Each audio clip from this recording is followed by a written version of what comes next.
¿Qué tal? Te saludo el día de hoy. Mi nombre es Eliana Ocampo. Soy psicóloga, soy formada en medicinas alternativas, una profesional que ha unido tanto la psicología como las medicinas alternativas a través de la holística, de las terapias que son complementarias y que son integrativas, de manera que podamos ofrecer un camino más nutrido para las personas que realizan la terapia.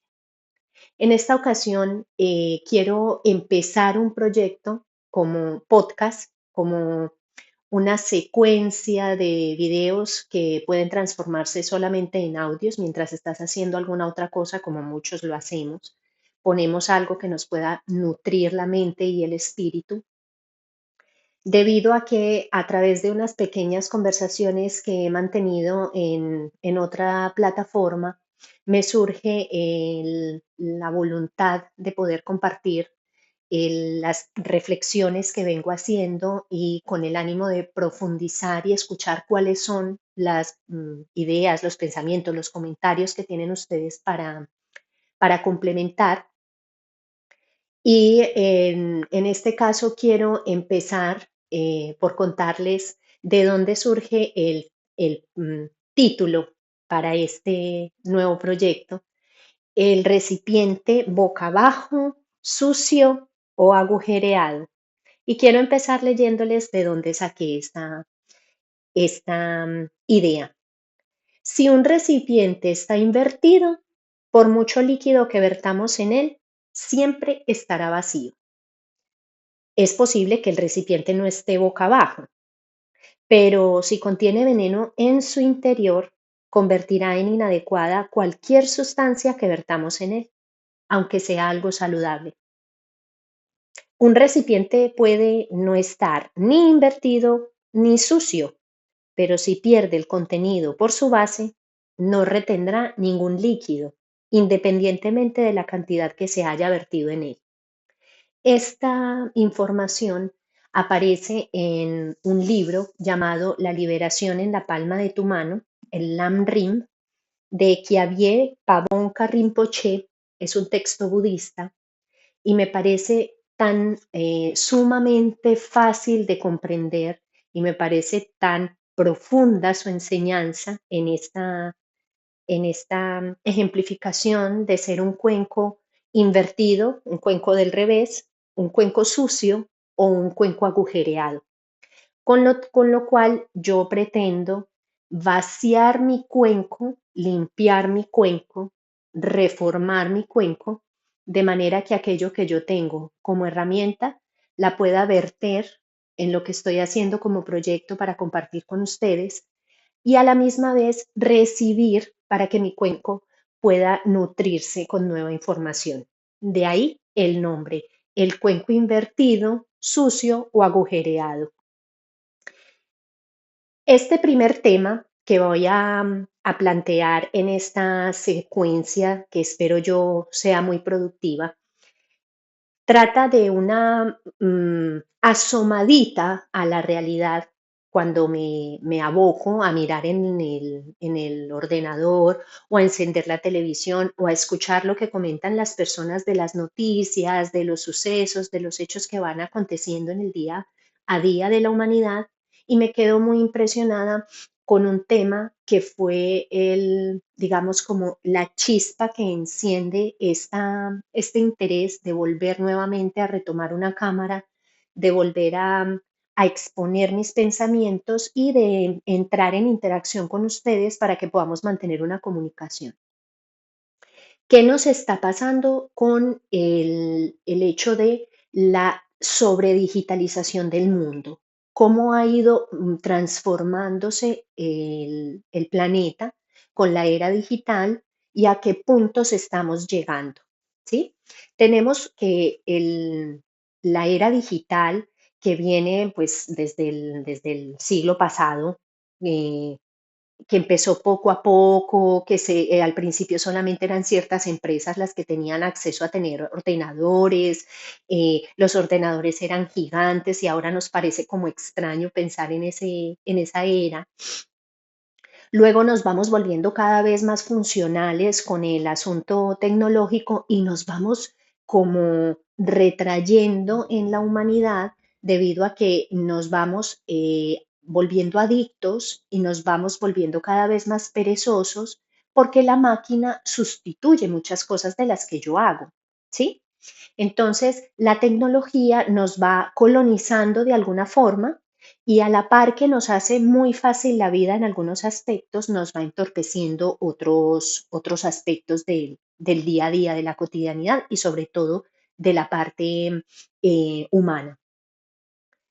¿Qué me llama muy particularmente la atención? El asunto de que como mujer, como profesional y sobre todo como mamá, observo cómo la tecnología va impregnando el asunto de la educación a nivel político, ¿sí? Donde las normativas políticas van dando una directriz para que los colegios tengan una, unos planes de acción digital para que los niños, los jóvenes, puedan tener competencias digitales para moverse en el mundo.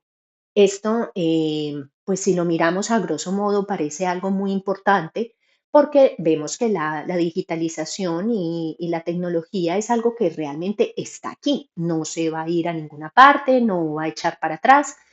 Eh, bueno, eso es lo que nosotros creemos. Yo no sé qué pase si un día se acabe el Internet. Yo no sé qué pase si un día ya no podamos acceder como lo hacemos en el momento.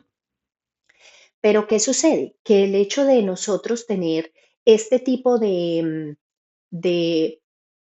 planteamientos a nivel educativo, donde los jóvenes desde muy jóvenes están teniendo acceso a pantallas, nos ha permitido a las personas que nos movemos en el área de las ciencias sociales, los que nos movemos en el área de la salud, empezar a hacer investigación con el paso de los años, ¿sí? Sobre todo desde la época de la pandemia, donde tuvimos un encierro y donde tuvimos una transformación digital abrumadora, porque cambiamos la forma de comunicarnos, porque cambiamos la forma de elaborar, ya podemos hacer las labores desde casa muchísimas ocasiones. En mi caso en particular, por ejemplo, que mis consultantes están distribuidos por el mundo y los puedo ver a través de la pantalla y acompañar sus procesos. Em, entonces nos permite el hecho de estar encerrados y tener esta transformación digital, hacer investigación y darnos cuenta de cuáles pueden ser las consecuencias a corto y mediano plazo en el uso excesivo de las tecnologías. Entonces, cuando yo me planteo esa mirada al mundo, porque salgo a observar qué es lo que está pasando, porque me intereso por saber qué sucede dentro de la escuela donde estudia mi hijo, qué sucede con la escuela de la que se gradúa mi hija, que ya es adolescente grande, ¿sí? No está en preadolescencia, sino que ya es adolescente grande. Recordemos que la adolescencia nos va por allá como hasta los 25 años, entonces me doy cuenta que realmente estamos teniendo una crisis, que estamos viviendo una crisis donde necesitamos, una crisis que es una situación donde necesitamos replantearnos cosas, están confluyendo muchos aspectos en el mismo lugar y esto nos está generando unas reacciones que a veces no son muy positivas. Pongamos el caso de las adicciones a las pantallas, de la dependencia de los aparatos, de las alteraciones a nivel de ciclo circadiano, donde el hecho de estar con la pantalla que nos ilumina y nos llega la luz directa, altera los procesos metabólicos de melatonina, donde se nos altera el sueño, donde tenemos un trastorno de sueño que nos puede cambiar, por ejemplo, el humor, el estado de ánimo a lo largo del día y a llevar unas conductas o unos patrones de sueño alterados por el hecho de tener una pantalla encendida todo el tiempo y hasta muy tarde. ¿Qué pasa con aquellos que salen de casa y se tienen que devolver, no importa cuánto, en kilómetros, en minutos o lo que sea, porque dejaron el móvil? ¿Cuántos inconvenientes nos estamos encontrando con las pantallas que nos sirven como precisamente eso, una pantalla entre mí misma y el exterior, el mundo de afuera, donde yo ya no estoy directamente afrontando una conversación con alguien, sino que estoy mediando esa comunicación con una pantalla y cuando lo hago conscientemente y con digamos, un buen uso, un uso racional de la comunicación, no hay nada que gestionar, no hay nada que analizar, pero cuando vemos, por ejemplo, los jóvenes que no pueden mantener un comportamiento natural frente a una persona de carne y hueso en vivo, pero son capaces de mantener una conversación suelta, liberal, completamente abierta a través de la pantalla. ¿Esto qué está significando en el comportamiento? ¿Qué está pasando con los procesos de aprendizaje? ¿Sí? ¿Qué sucede con el asunto de escribir, de leer, que son procesos naturales para el desarrollo cerebral, para el condicionamiento psicomotor y psicomotriz, la psicomotricidad gruesa, la fina, la relación del ojo y la mano, ¿sí? Niños que estamos viendo desde muy pequeños que ya están afrontando una relación con un aparato, que estamos mediando el abrazo o el momento de la lactancia con una pantalla, porque no en pocas ocasiones vemos las madres que están amamantando, pero tienen una pantalla cerca de su cara que interrumpe el flujo visual del menor que está al pecho, porque no puede ver directamente a los ojos a su madre porque su madre está mirando a la pantalla, ¿sí?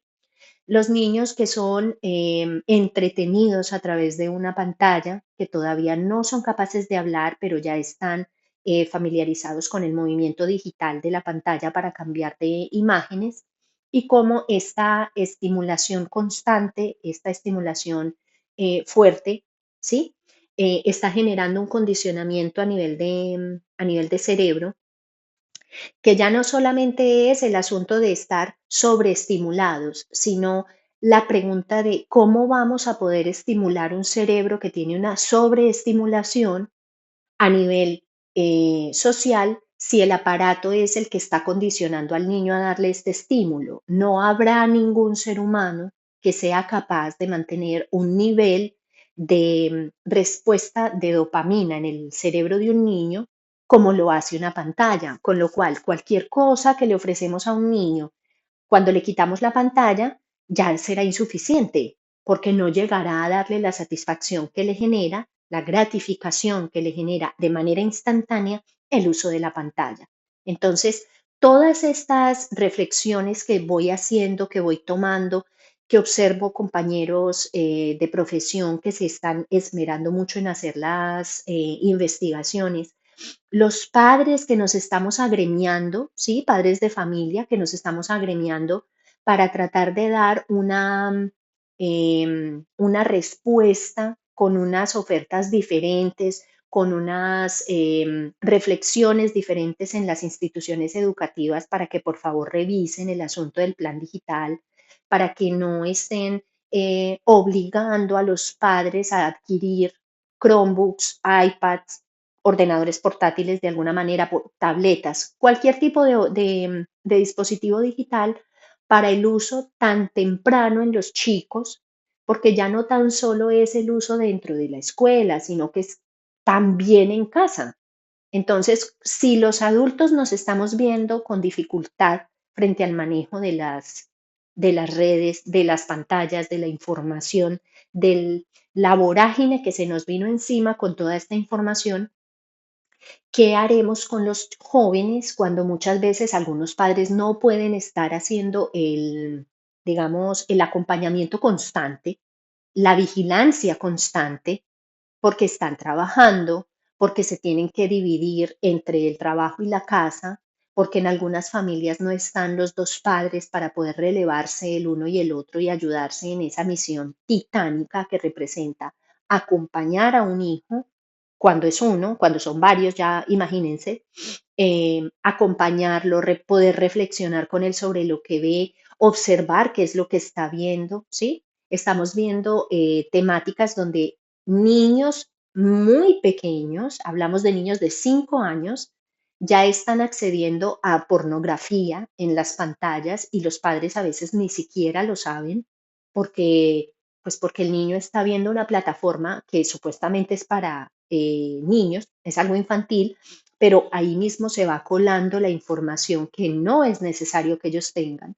y muchísimo menos en procesos de desarrollo tan tiernos, donde no hay filtro, ¿sí? Donde lo que inyectamos en ese inconsciente y en ese cerebro que está en proceso de desarrollo queda ahí anclado como si estuviéramos programando un ordenador, porque cuando hacemos esta metáfora resulta facilista en cierto término, pero muy acertado. Nosotros hacemos unos inputs, nosotros metemos una información que queda ahí guardada en la base, en el disco duro, y sobre eso se van generando otro tipo de aprendizajes.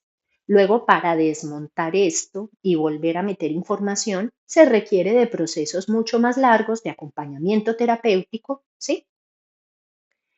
Entonces, lo ideal es poder llenar de unos grandes inputs positivos la formación del niño, de cuando está muy tierno, en la primera infancia sobre todo, para que cuando crezca tenga un material verdaderamente importante, verdaderamente nutrido, que le va a servir para su desarrollo a nivel social y a nivel de su vida.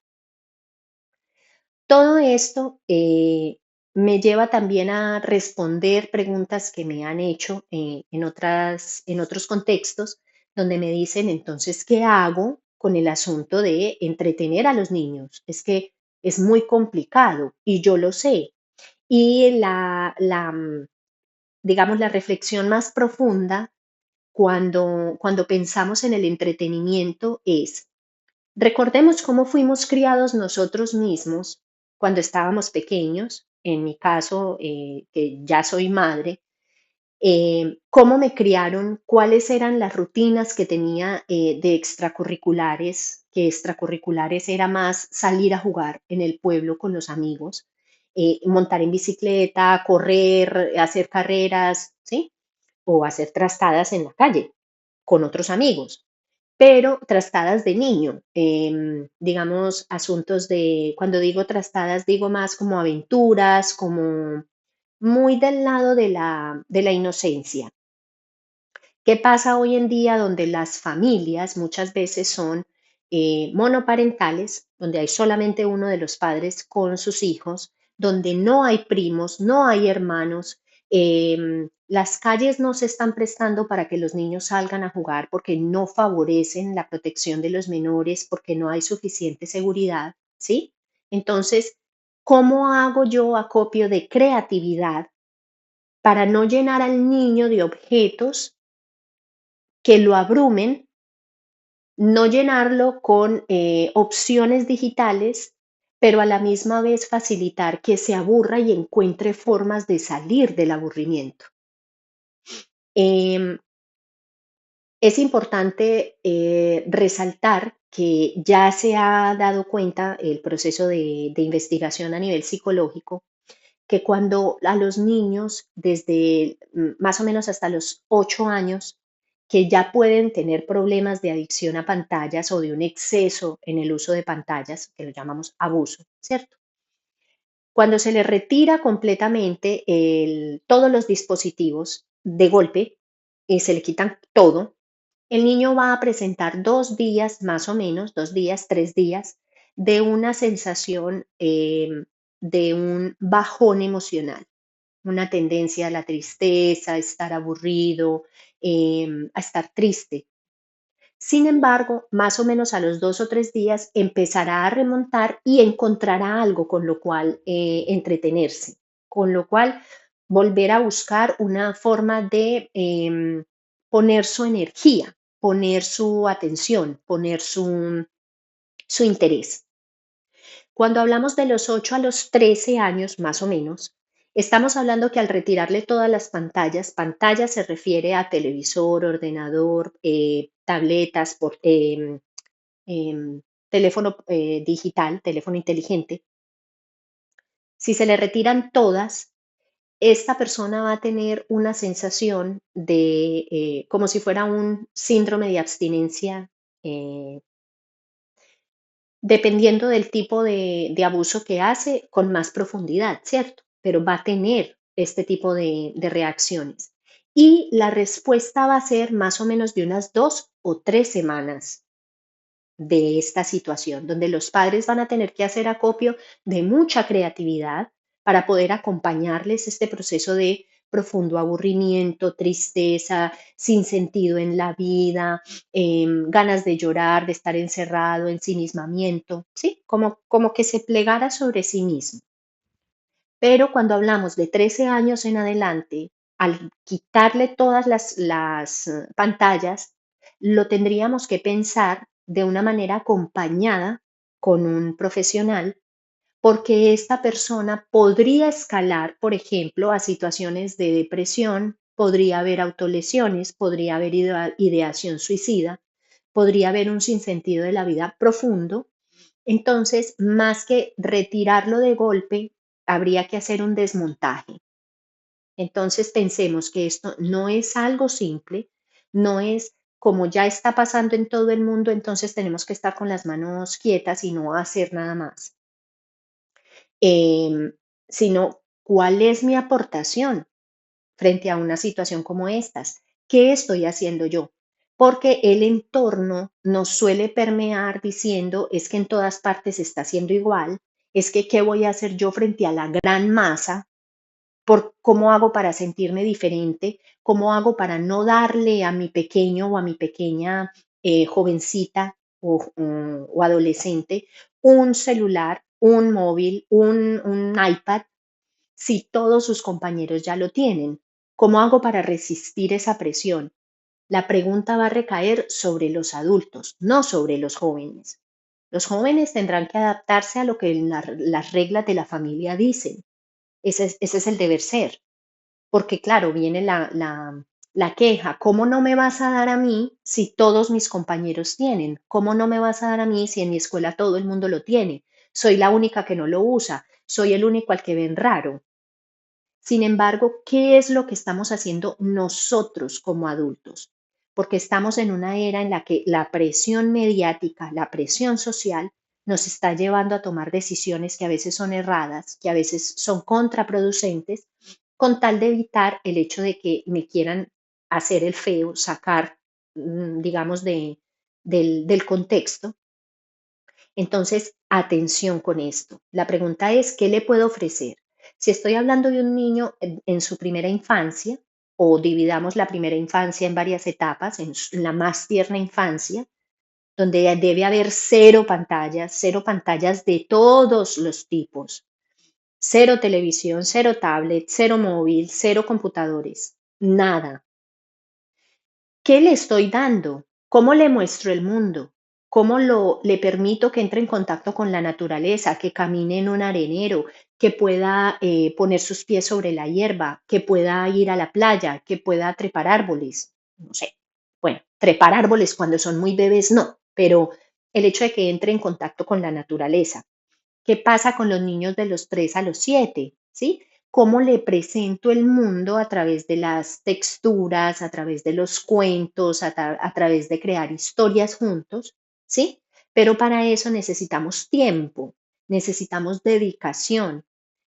Y tiempo no necesitan ser 8 horas atendiendo de pleno al niño. Es si solamente tengo en la tarde 2 horas, pero puedo dedicar una de ellas con toda la atención al juego con ese niño, para él va a ser sumamente importante ese contacto con su padre, con su cuidador, ¿sí? Para su desarrollo. Recuerden que ahora que nos toca un mundo en el que es bastante extraño porque tenemos muchas obligaciones, muchos quehaceres, la vida va muy rápido, todo pasa de manera inmediata, debemos hacer mucho hincapié en la creatividad. En ese cuarto de hora que puedo permanecer junto a la cama de mi hijo antes de que se acueste a dormir, que sea el máximo de provecho, que podamos hacer una lectura de un cuento, pero con reflexión de qué pasa en el cuento, quién fue tu personaje preferido, qué opinas de lo que dice la historia, qué enseñanza te deja, ¿sí? Que no se pase únicamente el momento como por encima, y hacernos la revisión de hasta qué punto nosotros estamos de manera inconsciente regalando pantallas, ¿sí? Videojuegos incluidos, estamos regalando pantallas para que los muchachos estén ocupados de alguna forma, porque pues el chico está en la habitación y no molesta y no sale, entonces no tiene los peligros de la calle, pero tiene los peligros de la casa, de estar en un lugar donde yo no controlo, donde yo no sé qué hace, donde yo no sé qué le está enseñando el videojuego, o muchas veces también hay quienes están en casa haciendo el videojuego con él, pero no están haciendo interacción social. Entonces, cuando les corresponde a los chicos entrar en interacción social, ¿qué sucede? Hmm, que no lo saben hacer o que lo hacen de manera incorrecta o que creen que pueden reproducir lo que están viendo en las pantallas, lo pueden reproducir en la vida real y a veces puede ser pues bastante contraproducente. Con esto entonces quiero compartir este sentimiento, este sentir, este pensamiento que me lleva a hacer una reflexión muy personal, que me lleva a acompañar a quienes me consultan de manera muy cuidadosa, tratando de mirar el punto por punto, porque no todas las familias son iguales, obviamente, no todos los casos son iguales. Cada niño tiene un componente diferente, cada niño tiene una necesidad especial, cada familia también, para que podamos abrir debate, sobre todo el debate y la autoobservación para saber cómo puedo mejorar, cómo puedo ayudar, qué puedo hacer y cómo lo puedo hacer. Entonces, el llamado es, revisemos nuestra posición frente a las nuevas tecnologías, nuestra posición como adultos y de manera personal. Luego, revisemos qué está pasando en nuestra casa a nivel de interacción con la digitalización. Revisemos qué es lo que les están aportando en las escuelas a nuestros hijos, escuelas y universidades, porque esto, las universidades no se salvan, ¿sí? Es un mundo muy globalizado, donde las tecnologías entraron por todos los lados. Entonces, ¿cuál es el uso racional que yo le doy? Y pensemos cuáles son digamos, las consecuencias de estas situaciones en casa, de estas situaciones en las escuelas y cómo vemos los efectos en nuestros hijos y cómo vemos los efectos en nosotros mismos.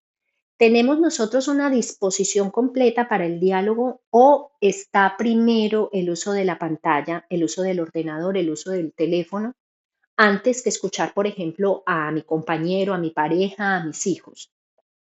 Esto lo tenemos que tener claro. No se trata de un asunto que esté dañando a los niños y a los adolescentes. Es un asunto que nos está implicando a todos. Y recuerden que en casa se enseña con el ejemplo, no con lo que decimos. Entonces, la revisión no solo es hacia afuera, sino qué estoy haciendo yo. Y mis recomendaciones sumamente importantes, que son difíciles a veces, pero que solamente es cuestión de ponerlas en práctica. Evitar dormir con el móvil junto a la cama y muchísimo menos debajo de la almohada, que eso no nos aporta nada bueno. Recuerden que aparte de todo, los aparatos están emitiendo unas señales que por un corto lapso de tiempo no tiene grandes implicaciones, pero un uso constante, constante, constante puede tener una alteración bioenergética sobre el cuerpo. Entonces, móviles fuera de la habitación. En la habitación, en la medida de lo posible, cero cosas tecnológicas, cero cosas eléctricas, incluidos las radios eléctricas, incluidas las cosas que se tienen que enchufar a la electricidad. Cero televisión, cero ordenador dentro de las habitaciones. La habitación es un lugar sagrado donde es el descanso, la intimidad cuando se está en pareja, el momento de desconexión. Y otra área de la casa destinada al uso de los dispositivos. La hora de las comidas, cero dispositivos, estamos en el momento de la comida. Si yo tengo un plato de comida frente a mí, pero estoy mirando el móvil o mirando el ordenador o mirando la televisión, mi atención va directamente a la pantalla y la alteración, incluso a nivel salivar, por las emisiones que hay de los aparatos, cambia mi forma de digerir. Entonces, atentos en el momento de los alimentos, del compartir los alimentos. Es un buen momento para estar en familia, para promover el diálogo, para fomentar el intercambio de las experiencias del día, de los sueños, de algo que nos une, ¿sí? Recuerden, sobre todo los momentos de intimidad, fuera los dispositivos que estamos viendo, relaciones sexuales que se están viendo alteradas por el uso de los dispositivos. Y parece de risa, pero es cierto. Entonces, atentos con esto. Aquí a modo de inciso, voy a ponerles el hecho de que en las familias, cuando se hace atención terapéutica, es curioso que cuando las parejas tienen una gran pantalla frente a su cama, curiosamente tienen más problemas a nivel íntimo. Entonces, revisen por favor el tamaño de su televisor y si lo tienen enfrente de la cama. Cierro el inciso. Revisémonos todas estas digamos, todas estas aristas que tiene este tema de la tecnología para que empecemos a replantearnos. Si nos encontramos fantásticamente como estamos y no tenemos nada que revisar, felicitaciones. Si no hay nada que revisar. Ahora, si empiezo a escuchar y me va resonando, yo duermo con el móvil, yo veo hasta tarde, tengo alteraciones de sueño, tengo dificultades de comunicación con mis hijos, con mi pareja, estoy ansioso, todo el tiempo tengo notificaciones que me sacan del día a día, me sacan del momento presente y esto me pone nerviosa. Eh, entonces, bienvenido, este es el punto, este es el objetivo de este pequeño intercambio de información, porque a la par que yo entrego o te entrego a ti esta información, también voy permitiendo que mi cuenco se vaya limpiando para recibir nuevamente información. Recuerden, por favor, que esto es una cuestión de mantener la atención, de observar, de analizar, de mantener mucha conciencia en cada cosa que estoy haciendo, en cada cosa que estoy diciendo, cómo me estoy interrelacionando con este tema en particular, pero con la vida en general. ¿De acuerdo? Te agradezco muchísimo tu atención. Los invito para que por favor dejen likes, que ya me estoy dando cuenta cómo funciona esto de las tecnologías y que tiene unos algoritmos donde es importante que haya interacción, dejen comentarios, dejen los likes y estaré haciendo entregas en este proceso de el cuenco invertido, sucio o agujereado. Hasta una próxima.